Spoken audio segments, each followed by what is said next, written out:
أرأيت الذي يكذب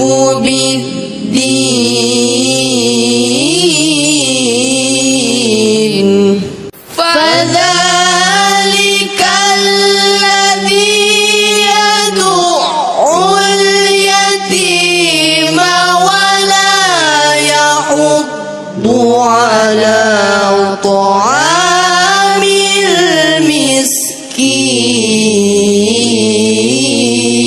المسكين فويل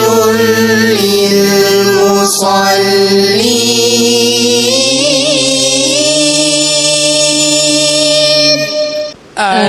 الذين هم عن